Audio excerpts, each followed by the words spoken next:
détermination, c'est de voir ce régime quitter le pouvoir en Iran et rendre la parole au peuple d'Iran. Peu importe ce qui sortira des élections, le jour où il y aura des élections libres, sûrement pas celles de juin prochain, peu importe, pourvu que ces élections aient lieu et que cette équipe quitte le pouvoir. Alors, les signes forts, nous n'en avons pas un grand nombre à mettre en œuvre, mais nous en avons un certain nombre qui sont des signes très précis. Le premier, c'est de dire qu'en ce qui concerne le sort qui est fait à la révolution iranienne, à la vraie révolution, c'est-à-dire à la résistance iranienne, ce sort doit être celui réservé à une organisation démocratique. Nous avons en face de nous, vous en êtes les témoins, vous en êtes les membres, vous en êtes les acteurs, nous avons une résistance démocratique. Il faut aujourd'hui lui faciliter, lui ouvrir les voies du suffrage universel. Celles du pouvoir appartiennent au peuple iranien et je n'ai évidemment rien à en dire. Il faut le faire.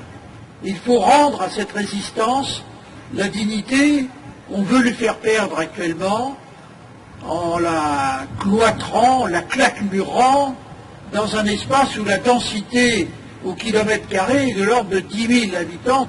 Autant Liberty offre un spectacle absolument désolant et cela, nous ne pouvons pas le tolérer. Je ne vais pas rappeler comment tout ça s'est passé parce qu'il en a été parlé par d'autres et en des termes beaucoup plus savants. N'empêche que c'était dans une certaine mesure un marché de dupes. Fort heureusement, le gouvernement des États-Unis a eu la sagesse de retirer l'ONPI de la liste des organisations terroristes, la liste noire, et peut-être ceci valait-il cela. L'histoire le dira. En tout cas, aujourd'hui, la réouverture d'un bureau de la résistance iranienne à Washington, à quelques centaines de mètres de la Maison-Blanche, est un signe également très fort qu'il faut savoir saluer parce qu'il ne faut pas considérer que les mauvaises nouvelles, il faut aussi savoir accepter les meilleures. Voilà le premier signe qu'il faut demander que le gouvernement français s'honorerait à porter en priorité, celui du retour des résidents de Liberty à Ashraf. Il n'y a pas d'autre solution humainement acceptable. Il faut que le gouvernement français, je sais bien qu'on dit il faut qu'on y a qu'à, mais il faut que le gouvernement français fasse sienne cette cause. Il peut le faire, il doit le faire. Et puis, le second geste, c'est clairement de reconnaître comme organisation représentative la résistance iranienne, le CNRI. Il faut que le CNRI bénéficie du statut dont l'Organisation de libération de la Palestine a bénéficié pendant des dizaines d'années de notre part. Il y a autant et même davantage de légitimité à soutenir la résistance iranienne qu'il y en avait à soutenir la résistance palestinienne. Nous n'avons aucune raison de ne pas le faire.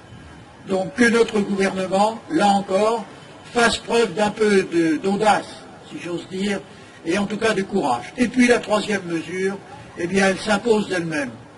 Moi, j'ose le dire, puisque peut-être je n'ai pas de responsabilité, je crois qu'il faut purement et simplement rompre les relations diplomatiques avec ce pays. Ce que notre ami Sid Ahmed Rosali a eu le courage de faire au nom de l'Algérie au début des années 90, eh bien, il faut que nous ayons le courage de le faire aussi.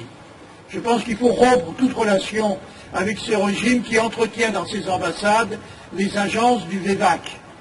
Est-ce que nous devons tolérer plus longtemps d'être espionnés sur notre territoire? Est-ce que nous devons tolérer plus longtemps les agissements d'une organisation reconnue comme terroriste par la Cour suprême du Canada? Il suffit de poser les questions pour avoir les réponses. Voilà, mes chers amis, ce que personnellement je voulais dire.